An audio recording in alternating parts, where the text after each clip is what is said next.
morning, readers. I'm Laurie, and I'm happy that you're here with me today. Welcome back to my channel. Today's video is a little different, I would say, but I just was sort of thinking about what has been coming up for me lately when I'm recommending books and what books have really supported me in the work that I've done over the last few years with family and friends.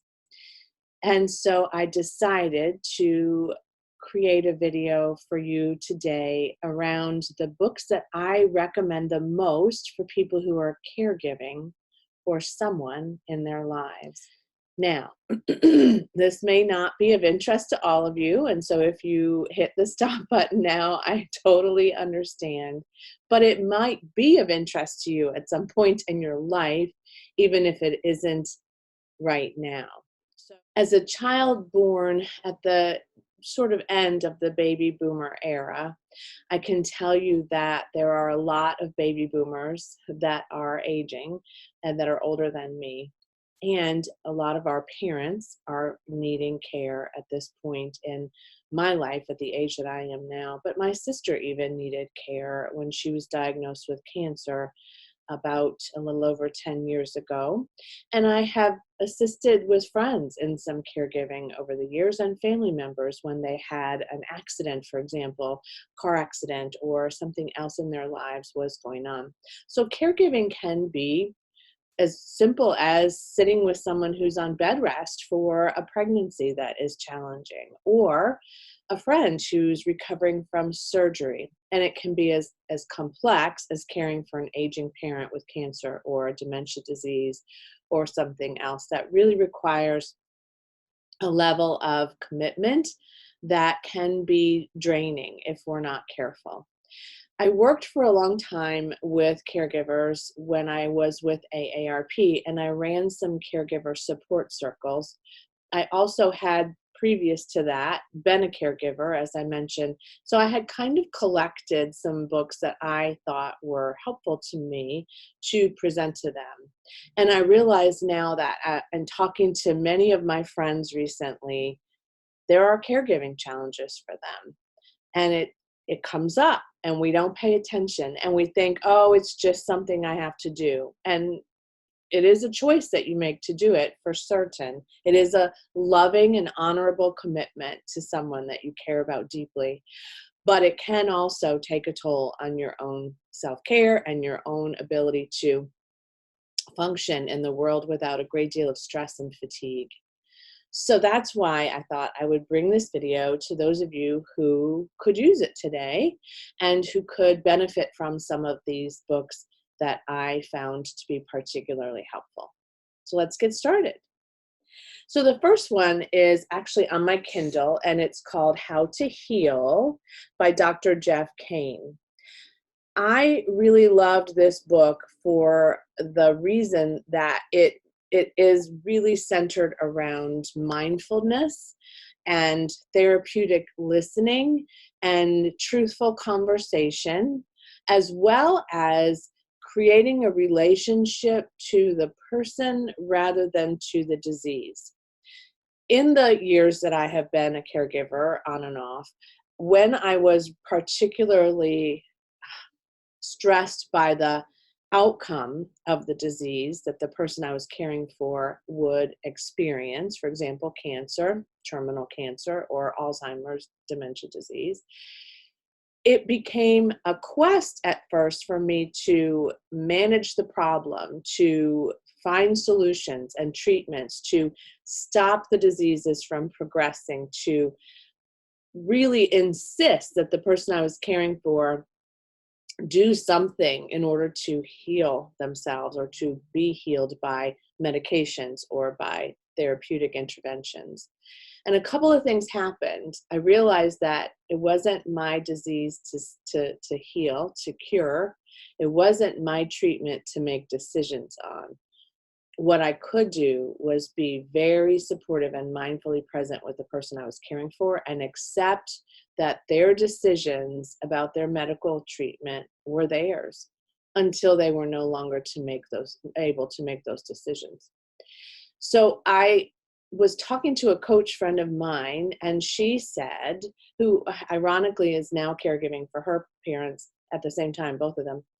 She said, uh, what would happen if you came in to visit with your mother and you thought about how you want her to feel rather than what you want to do while you're there? And then how do you want to feel when you're with her? And that really changed my focus with my mom completely.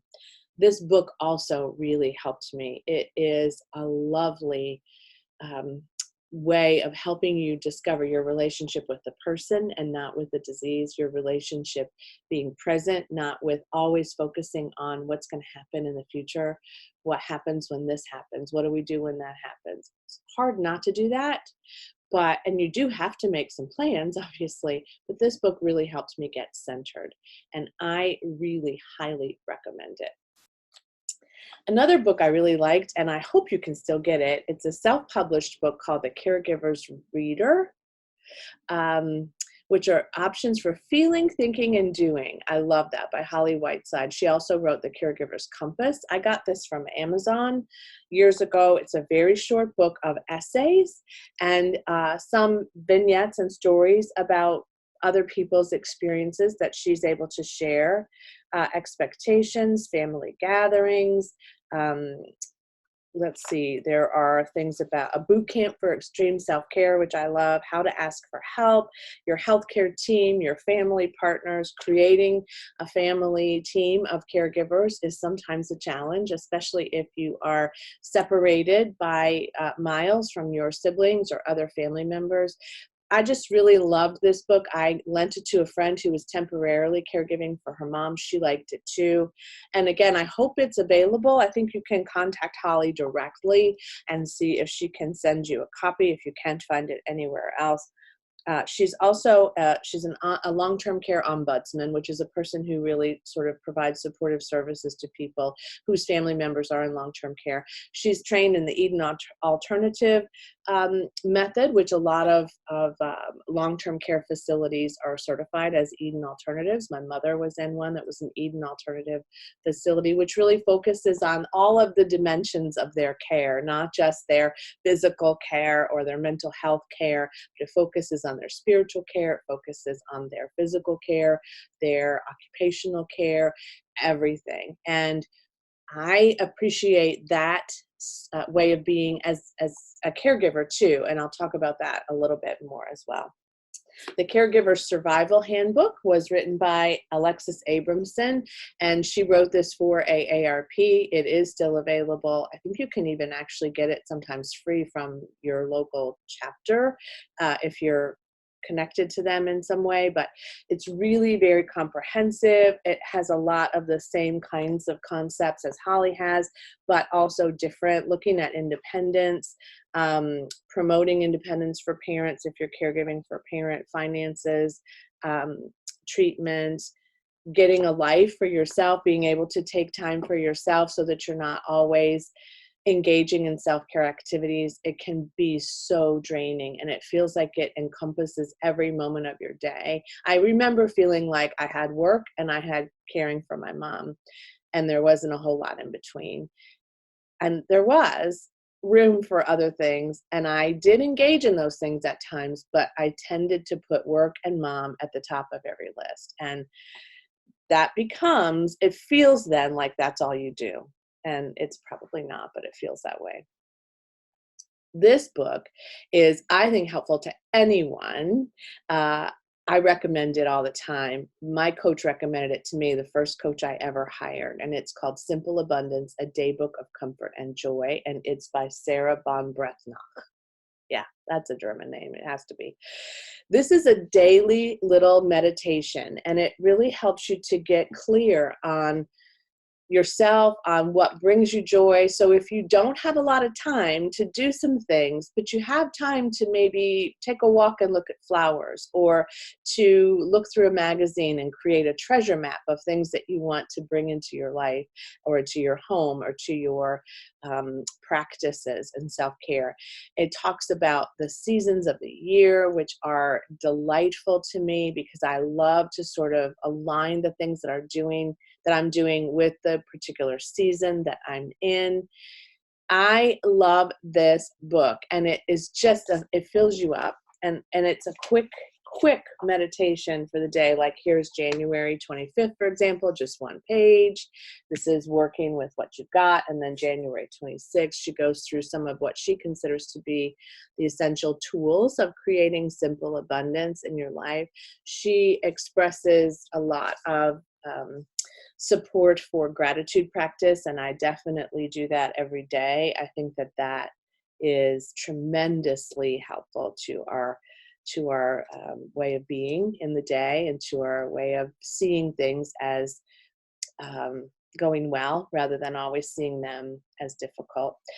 She has a couple of other books too, but this is the one I recommend the most. So I keep it by my desk, can look at it in the mornings, look at my practice.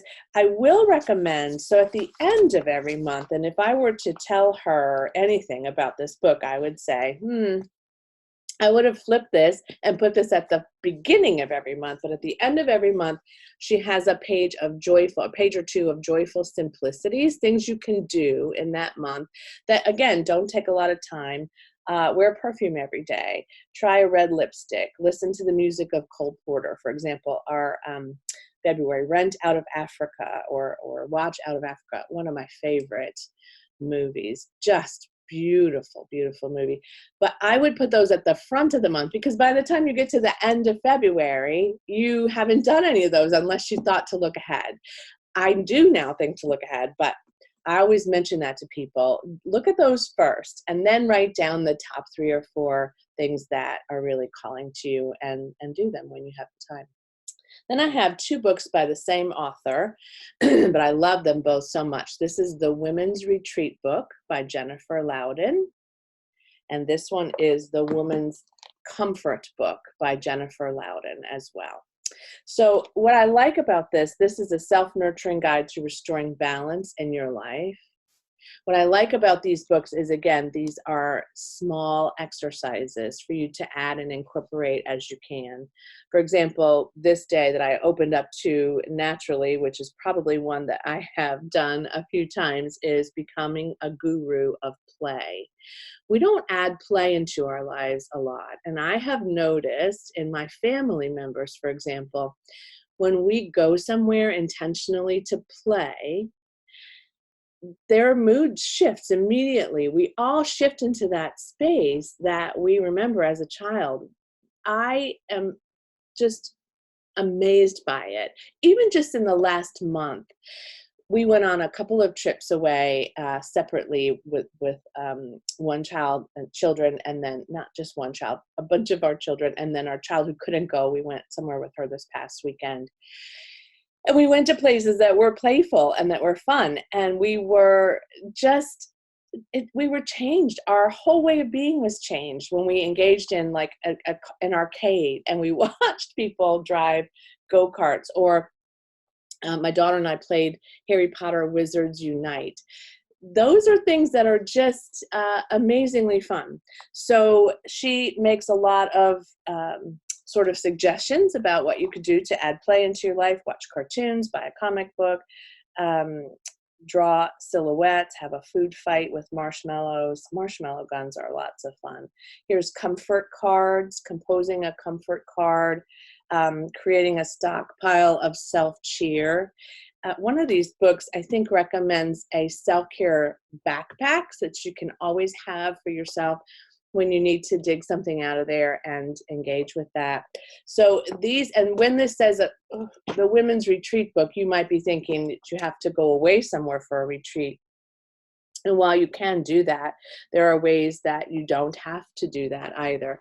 But I do think there's a great value in finding some other support so that you can get away for a day even, or an overnight, and create a little mini retreat for yourself, even if you're just going to a cabin for the night, or to a bed and breakfast, or camping somewhere in nature. Whatever you can do to find that retreatful space for yourself and to find that quiet, peaceful way of being unplugged and unworried and not on tap for everything that needs to be done, I think is tremendously beneficial. So I also recommend that you journal around the 7 dimensions of well-being. There's a university, and I'm going to put the link below, in Canada. I think it's the University of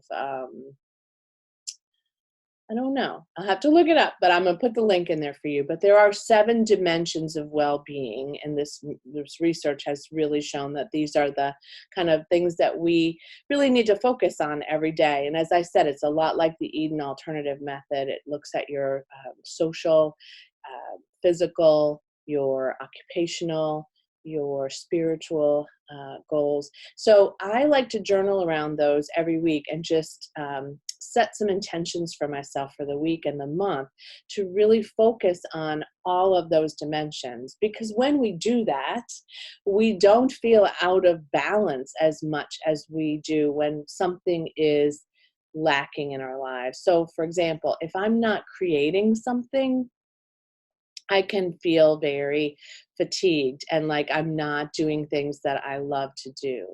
If I'm not spiritually connected and I'm not engaged in my spiritual practices, the things that I do to fill me up and to make me feel connected to my higher power. And we all have our own, religions. We all have our own practices, but everybody gets to have their own. And when I realize that I'm kind of far afield from some of those practices, or haven't done some of those things for a while, or gone to some of the places where I really feel connected in worship and celebration, I can feel really disconnected and a little bit more, feeling a little bit more hopeless than I would if I was really practicing frequently and engaging in those activities that really support my spiritual practice, my spiritual life.